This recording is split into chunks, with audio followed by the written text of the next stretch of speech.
ಜಿಲ್ಲಾ ಕೇಂದ್ರ ಹಾವೇರಿ ನಗರದ ಸೌಂದರ್ಯ ಹೆಚ್ಚಿಸುವುದಕ್ಕೆ ಸರ್ಕಾರ ಹಲವು ಯೋಜನೆಗಳನ್ನು ಕೈಗೊಂಡಿದೆ. ಅದರಲ್ಲಿ ಒಂದು ನಗರದ ಹೊರಗೆ ಇರುವ ಹೆಗ್ಗೇರಿಯಲ್ಲಿ ಗ್ಲಾಸ್ ಹೌಸ್ ನಿರ್ಮಾಣ.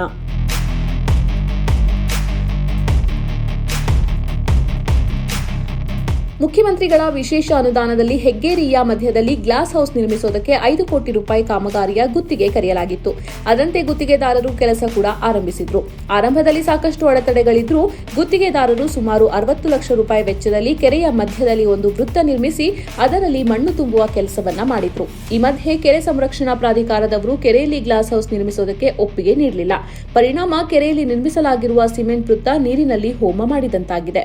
ಸ್ಪೆಷಲ್ ಗ್ರ್ಯಾಂಟ್ನಲ್ಲಿ ಮುಖ್ಯಮಂತ್ರಿ ಅನುದಾನದಲ್ಲಿ 5 ಕೋಟಿ ರೂಪಾಯಿ ವೆಚ್ಚದಲ್ಲಿ ಗ್ಲಾಸ್ ಹೌಸನ್ನು ಟೆಂಡರ್ ಕರೆಯಲಾಗಿತ್ತು 2016ರಲ್ಲಿ. ಮತ್ತು ರಿಟೈನಿಂಗ್ ವಾಲ್ ಸಲುವಾಗಿ 1 ಕೋಟಿ ರೂಪಾಯಿ ಟೆಂಡರ್ ಕರೆಯಲಾಗಿತ್ತು.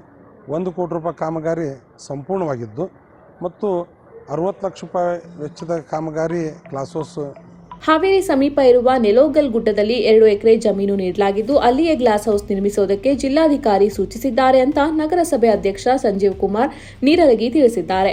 ಮುಖ್ಯಮಂತ್ರಿಗಳು ನೀಡಿರುವ ವಿಶೇಷ ಅನುದಾನದಲ್ಲಿ ಉಳಿದ 4 ಕೋಟಿ 40 ಲಕ್ಷ ಗ್ಲಾಸ್ ಹೌಸ್ ನಿರ್ಮಿಸುವುದಕ್ಕೆ ಯೋಜನೆ ರೂಪಿಸಲಾಗ್ತಾ ಇದೆ ಎಂದಿದ್ದಾರೆ. ಇನ್ನು 4 ಕೋಟಿ 40 ಲಕ್ಷ ರೂಪಾಯಿ ಕಾಮಗಾರಿ ಪ್ರಾರಂಭವಾಗಬೇಕಾದಾಗ ಕೆರೆ ಸಂರಕ್ಷಣಾ ಪ್ರಾಧಿಕಾರದವರು ನಮಗೆ ಪರ್ಮಿಷನ್ ಕೊಡಲಿಲ್ಲ.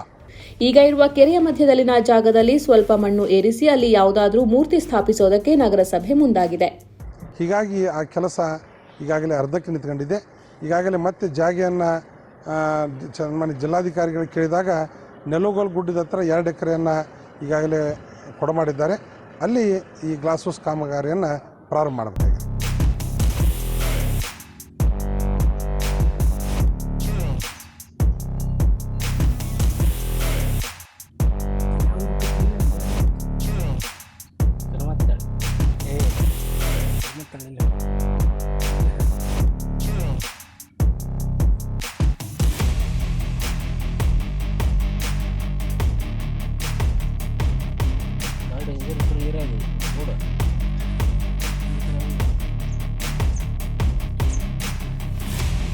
ಆ ದೇವರು 1 ಕೋಟಿ ರೂಪಾಯಿ ಖರ್ಚು ಕಟ್ಟನ್ರಿ ರೋಡ್ ಮಾಡಕ್ಕೆ.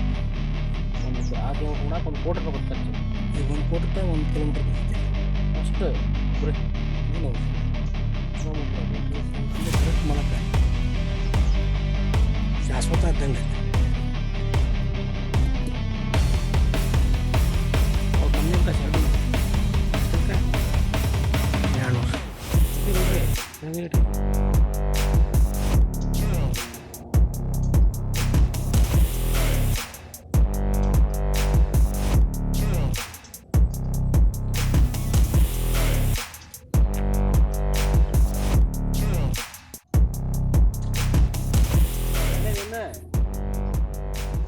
पूरा होगी है। हाँ